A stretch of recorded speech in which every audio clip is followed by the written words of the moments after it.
Otep, cher Kamit, nous sommes vendredi et c'est l'occasion pour moi de répondre à vos questions, les questions que vous avez posées au cours de la semaine. Cette semaine, il y a 7 questions, hein. Il y a 7 questions, près d'une vingtaine, mais j'en ai sélectionné juste 15. Et chaque fois que vous avez des questions, soyez précis et concis. Ne faites pas trop de questions. Posez juste une ou deux questions et je me ferai dans le plaisir de répondre à ces questions-là. Si vous avez des questions très personnelles, contactez-moi en privé et nous pouvons faire une consultation en audio, disons de façon téléphonique en audio ou en vidéo, si vous le souhaitez, pour en faire donc une consultation ou un scanner spirituel pendant lequel déjà je vais vous donner un état de votre situation actuelle, mais aussi répondre à vos questions que vous allez me poser. Donc avant de me contacter pour le scanner spirituel, prenez le temps de préparer vos questions. Voilà. Alors, les questions du jour. La première question. Un génie peut-il faire que vous jouez dans des grands clubs? Donc, que ce soit dans la musique, que ce soit dans le sport, voilà. Est-ce qu'un génie peut vous aider à avoir des gros contrats?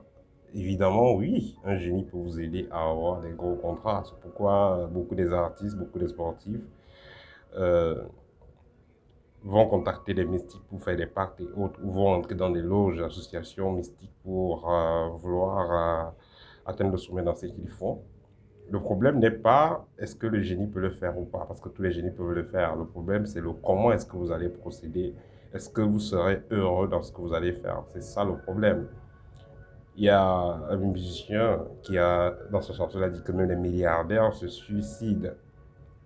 C'est-à-dire que vous pouvez faire un pacte pour atteindre vos objectifs, mais après, vous n'arrivez pas à gérer la suite et vous vous rendez compte que vous avez plutôt gâté votre vie. Les fans vont vous apprécier, les gens à l'extérieur vont vous aimer, vous apprécier, mais à l'intérieur, vous saurez que vous êtes une merde et que vous ne servez à rien. Donc, il sera donc important de savoir quel type d'alliance vous pouvez faire si vous avez réellement envie de faire. C'est pourquoi j'ai multiplié le livre Art de rayonner qui vous propose des techniques simples pour pouvoir faire briller votre étoile et réussir dans ce que vous faites sans avoir besoin de verser le sang ou de faire un pacte avec qui que ce soit ou quel génie que ce soit. Question numéro 2. Peut-on annuler un pacte d'argent? Quelqu'un a commandé un porte-monnaie magique, il a commandé je ne sais pas trop quoi, il a fait des pactes avec des entités, il a déjà reçu l'argent. Est-ce qu'il peut annuler? C'est impossible d'annuler sans effet secondaire. Et je vais vous rappeler que avant que le sorcier ne vous donne son porte-monnaie magique ou une association mystique ne vous donne déjà de l'argent, elle a déjà scanné votre personne, elle a déjà pris possession de votre âme. Vous êtes déjà dans les mains de la personne avant que la personne commence à vous donner de l'argent, avant que ce porte-monnaie commence à fonctionner. Quand vous êtes dans l'association, vous faites des sacrifices humains, vous êtes d'abord sacrifié vous-même, vous êtes d'abord déjà vendu vous-même avant de commencer à vendre les autres. Le jour que vous arrêtez de vendre les autres, vous-même vous partez. Donc c'est très difficile d'en dépendre quelque part pensant qu'on pourra vous enlever. Quelqu'un peut vous enlever. Un maître peut prendre l'engagement de vous enlever. Là, il va falloir qu'il deal avec ceux avec qui vous avez signé le pacte, parce qu'il y a la loi du libre arbitre. Pendant que vous avez signé votre pacte, les entités des enfers étaient là, les entités, vos ancêtres étaient là. Donc, l'univers a été témoin de ce que vous avez pris comme engagement, de la voie dans laquelle vous êtes engagé. Donc, pour pouvoir résilier ce pacte-là, ce contrat-là, il va falloir payer les pots cassés. Il va falloir faire des compensations. C'est pourquoi vous avez des cas où quelqu'un a un problème sérieux, pas voir un maître, soit le maître dit qu'il ne fait pas. Ou alors, si le maître là essaye, alors qu'il n'est pas préparé, le maître là décède. Vous avez déjà suivi des marabouts qui sont morts comme ça, des prêtres qui sont morts, après avoir essayé de faire des exorcismes et autres, parce que justement, il faut qu'il y ait une compensation. Une fois que vous avez déjà consommé l'argent du diable, il faut vous devez répondre à cela. Si vous ne répondez pas, un de vos proches va répondre à cela pour que le contrat soit effacé. Donc ça ne s'efface pas comme ça. Question numéro 3. Les apnées du sommeil. Est-ce que c'est un problème naturel ou une attaque spirituelle? Apnée du sommeil, c'est quand quelqu'un est couché et il a des blocages respiratoires, il n'arrive pas à bien respirer pendant la nuit et tout ça. Euh, Moi, je dirais que ça dépend. Si vous n'arrivez pas tout simplement à respirer, mais vous dormez bien, vous avez bien dormi, vous n'arrivez pas à respirer, après un moment, vous respirez, après, vous continuez à dormir normalement. C'est un problème énergétique. C'est un problème énergétique. Si vous êtes en train de dormir, vous avez des paralysies, vous avez la respiration qui est bloquée. Après, vous sentez un touchement sur votre corps la nuit. Vous ressentez des pénétrations dans votre corps. Vous commencez à rêver des trucs bizarres, vous vous retrouvez dans des scènes de partout et tout ça, des trucs compliqués. Alors, il est clair que c'est une attaque satanique. C'est une attaque et il faudra faire attention. Pour éviter des cas d'apnée du sommeil, donc c'est-à-dire des cas naturels où vous avez tout simplement été paralysé, vous avez eu des blocages respiratoires parce que l'énergie ne circulait pas bien en vous. Je vais tout simplement vous inviter de faire du sport au moins une fois par semaine. Faites du sport cardio, ça va préparer votre corps à faire en sorte que l'énergie circule bien et faire en sorte que l'énergie circule bien en vous et vous n'aurez pas ces problèmes-là. C'est pourquoi on dit même dans la spiritualité, quand vous voulez aller loin en ce qui concerne la spiritualité, vous devez faire du sport. Ça va vous aider à être plus actif, à être plus percutant au niveau de l'esprit.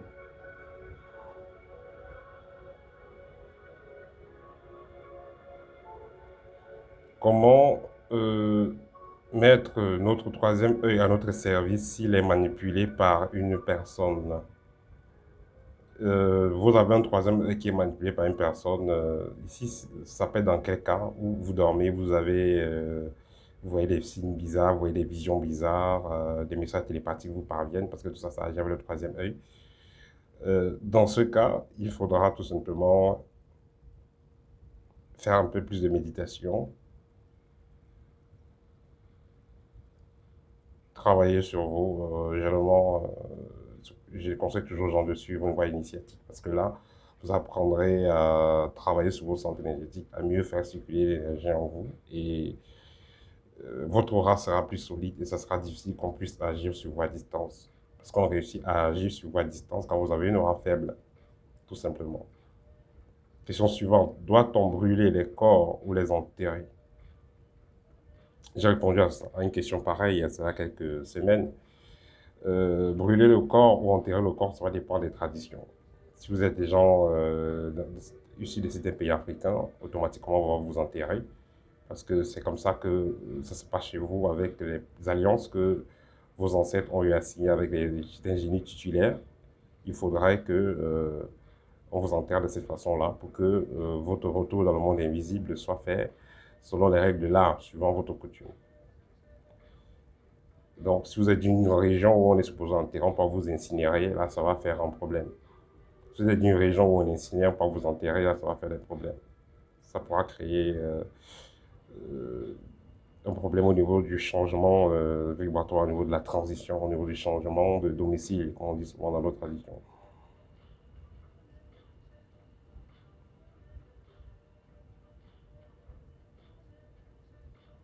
Les cimetières sont des lieux, est-ce que les cimetières sont des lieux de pollution? Est-ce que la personne veut savoir? Dans les cimetières, dans les cimetières, il y a beaucoup de rituels qui se font. Posez-vous la question, pourquoi est-ce que certaines grandes cathédrales sont situées à côté des cimetières, en face des cimetières, les basiliques, tout ça, à côté des cimetières? Pourquoi? Donc, il y a des rituels, il y a des messes noires. Messes noires pour les initiés ici, ça veut dire des messes où il y aura des sacrifices humains. Voilà, où ils feront aller, ceux qui vont faire ces rituels-là, ces messes-là, feront allégeance à des entités infernales. Donc, il y a des rituels qui vont se faire dans les cimetières où on va déterrer les morts. Les gens vont faire des choses avec des morts. Ils vont déterrer les tombes de certaines personnalités qui ont été puissantes à l'époque. et ils vont faire des rituels dessus. Donc le cimetière, en fin de compte, peut être un portail. Disons, il y a un portail vers l'autre monde, vers les mondes parallèles. Mais également, certains vont passer par ces portails-là pour éviter des entités infernales. Donc, le cimetière, c'est un endroit à fréquenter pour faire des rituels ou des opérations quand on est hautement initié. Sinon, vous allez même, c'est pas parce que ce caveau familial que vous y allez, vous y irez n'importe comment. Vous pouvez aller dans un caveau familial ou dans un cimetière, vous vous faites greffer et vous vous faites polluer, vous portez, vous ramassez sur votre corps énergétique des entités polluantes, des entités vampiriques qui vont être comme des scories mystiques ou des larves mystiques pour vous vampiriser, pomper votre énergie. Donc n'allez pas vous y aventurer n'importe comment.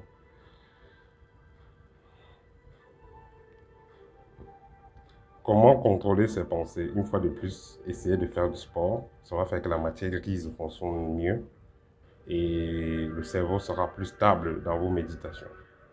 C'est pourquoi les sportifs de haut niveau font de la méditation. Ça leur permet de canaliser les énergies dans ce qu'ils veulent et d'avoir des meilleurs résultats. Que ce soit les sportifs, que ce soit les artistes, ils font de la méditation, soit avant d'entrer dans les rings, avant d'entrer au stade, avant d'entrer dans les podiums et tout ça. Ils font des méditations. Ça permet d'avoir l'esprit plus stable. Si vous ne pouvez pas stabiliser l'esprit, votre mental, vous ne pourriez pas produire le meilleur de vous-même. En tant qu'artiste, vous avez besoin d'être inspiré, vous avez besoin de puiser loin pour pouvoir aller loin. De puiser profond autant pour moi pour aller loin, ou vous connecter très loin pour aller loin. Voilà. Question suivante. Comment savoir si une divinité, un instant, comment savoir si une divinité veut travailler avec vous? Il est très simple. Pour savoir si une divinité veut travailler avec vous, elle va se manifester à vous. Soit par des rêves, soit par des couleurs, soit par des signes. Et on dit souvent, quand l'élève est prêt, le maître se présente. Si vous commencez à travailler avec une divinité, maintenant vous avez le désir profond de travailler avec une divinité, cela pourrait être dû à votre mission de vie, cela pourrait être dû même à un engagement que vous avez pris avant de vous incarner dans cette réincarnation. Quand vous allez voir quelqu'un de bas âge ou à un certain âge qui commence à manipuler les éléments feu et autres, ou commence à faire des choses extraordinaires, entre guillemets, c'est parce que cela est déjà lié à son âme. Ce n'est pas la première fois qu'il fait ces expériences-là. Il l'a déjà fait dans d'autres réincarnations, ou alors dans la réincarnation passée. C'est pourquoi je vous dis toujours que l'initiation n'a pas de prix. Tout ce que vous apportez à votre mort physique, c'est les connaissances spirituelles que vous avez développées, parce que tout ça va rester au niveau de votre âme. C'est ça qui est le véritable trésor, c'est ça que vous apportez réellement. Les maisons, les voitures, les comptes bancaires, les téléphones, tout ce que vous avez, les vêtements, tout ça va rester quand vous partirez. Vos enfants vont utiliser. Ce que vous partirez avec, c'est la connaissance spirituelle qui sera restée dans votre âme. Donc, travailler spirituellement sur soi, ça n'a pas de prix. C'est ça le plus important. Question suivante. Peut-on travailler avec la divinité qu'on veut? Pas forcément. Vous ne pouvez pas forcément travailler avec la divinité que vous voulez, mais notez que ce qui pousse les gens à vouloir travailler une divinité X ou Y, c'est parce que euh, cette divinité les a choisis. Ou alors parce qu'ils ont déjà eu un accord avec cette divinité-là. C'est pas parce que votre frère ou votre voisin travaille une divinité que vous pensez que vous pouvez aussi travailler la même divinité. Parce que si vous voulez le faire, vous pouvez vous mordre les dents. Si votre frère ou votre ami, ou votre proche est en harmonie avec les entités du feu, une divinité du feu, ça ne veut pas dire forcément que c'est le cas avec vous. À part quand vous êtes dans un haut niveau spirituel, très haut niveau spirituel, que vous pouvez travailler avec l'entité qui vous intéresse. Si vous avez vraiment l'envie, parce qu'à un moment donné, plus vous évoluez, plus vous allez évoluer, moins vous aurez besoin, moins vous allez vous embrouiller au niveau des choix des entités avec lesquelles travailler. Question suivante. Pour se connecter aux esprits des eaux, doit-on aller au bord des rivières ou des cours d'eau, de la mer et tout? Pas forcément. C'est l'endroit le plus indiqué, aller au cours de l'eau, au cours d'eau. Mais tout va dépendre de quelle divinité des eaux. Et les choses peuvent être faites depuis votre salon, depuis votre chambre. Tout dépend du rituel que vous employez et de la connaissance qui est dans vos mains.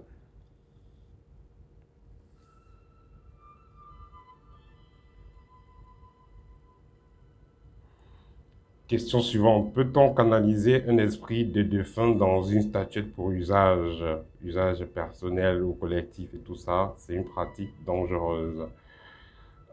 Cette pratique se faisait dans mon village. Donc, que ce soit au Bénin, au Cameroun, euh, dans beaucoup de pays, au Mali et tout ça, il y a des statuettes qui portent des consciences, qui portent des esprits, on pourrait dire des défunts. Mais c'est une pratique très très délicate et elle n'est pas sans conséquence. À part si le défunt a voulu cela de son vivant. Mais sinon, si vous avez perdu votre tante, votre frère, votre soeur, vous prenez une statuette pour canaliser l'esprit de la personne à l'intérieur, ça sera pas bon. C'est comme si vous preniez un lion, vous le fermez dans une cage. Est-ce que le lion sera heureux? Vous prenez un animal qui est supposé vivre en nature, vous l'enfermez dans une salle, cet animal ne sera pas heureux. Vous violez les lois de l'évolution. Donc, notez que si vous empêchez à une âme d'évoluer, votre âme aussi aura un problème pour évoluer. Donc, n'emprisonnez jamais une âme l'âme de quelqu'un qui est décédé. Laissez cette personne aller se recycler dans le monde invisible et préparer sa prochaine réincarnation. Ne vous avisez jamais à bloquer un esprit pour que cet esprit puisse vous servir.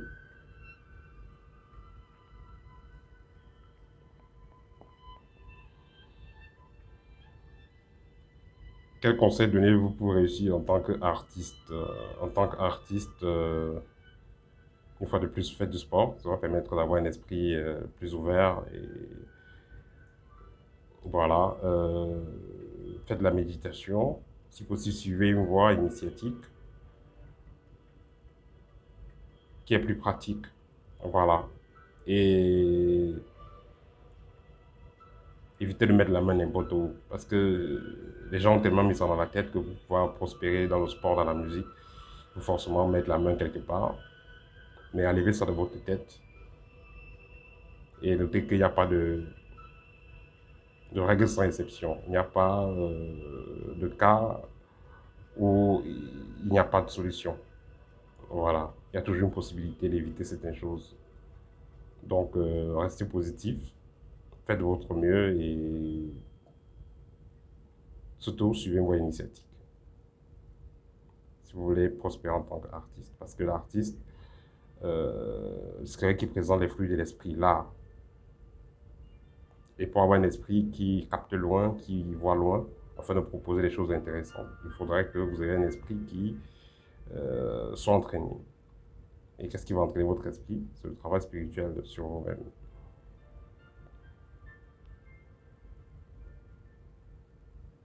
Peut-on invoquer un ancêtre qui est déjà réincarné? Notez que une conscience peut être dans un corps physique, matériel, et peut aussi être lié à un relique qui a peut-être 300 ou 400 ans. Tout simplement. Donc, quelqu'un peut déjà être réincarné, une conscience peut déjà être réincarnée, mais il y a les reliques là, mais au travers de la relique, on réussit toujours à la convoquer. Tout simplement.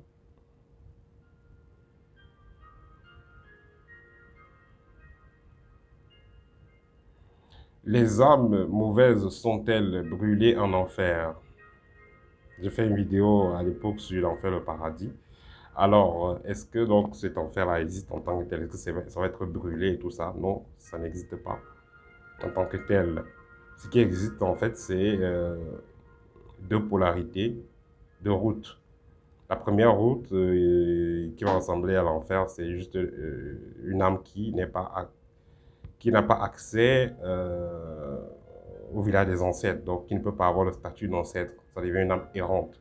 Mais si la personne a fait tellement de mauvaises choses, tellement de mauvaises, même la terre va la vomir. Dans ce cas, on peut parler de seconde mort, ou alors une âme qui ne pourra plus se réincarner, une âme qui sera dissoute. Mais dans la plupart des cas, les âmes ont la possibilité de se rattraper. Plus vos erreurs ont été graves, plus il sera donc plus les épreuves qui vous attendront seront d'ici dans la prochaine réincarnation, au cas où vous réussissez à revenir. Dans certains cas, il y a même une régression. Voilà, parce qu'il faut noter que les plantes, les animaux, les êtres humains, tout ça, ce n'est que des étapes dans l'évolution de la conscience.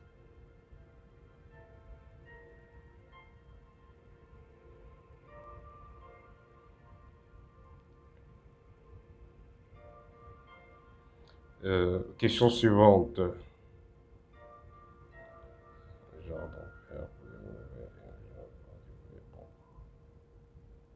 Voilà, question suivante. Les âmes captives par les sorciers ont-ils un délai avant de revenir? Voilà, avant d'être libéré en fait. Voilà. Normalement, quand quelqu'un vient sur Terre, il vient sur Terre avec un contrat, il a une durée, il y a une période pendant laquelle il doit être avant de repartir. Mais le sorcier peut donc assassiner quelqu'un mystiquement et l'envoyer dans un monde parallèle où il va travailler. Si la personne devait mourir à 70 ans, on l'a tué à 20 ans, il va travailler encore 50 ans dans votre monde parallèle pour pouvoir mourir à 70 ans et retourner et repartir où il devait partir. Donc juste le sorcier va modifier ça, créer un monde, disons, assassiner la personne de façon mystique et l'envoyer dans ce monde parallèle là pour qu'il puisse travailler, pour qu'il puisse servir jusqu'à une période donnée qui correspond donc à la période à laquelle cette personne devait finir son existence terrestre. Voilà. J'ai répondu comme ça à vos différentes questions. Si vous avez besoin d'une consultation privée, d'un scanner spirituel, contactez-moi. Si vous avez besoin de l'un de nos livres qui vous donnent des clés pour pouvoir vous purifier votre maison, la protéger, être conscient dans vos rêves et autres.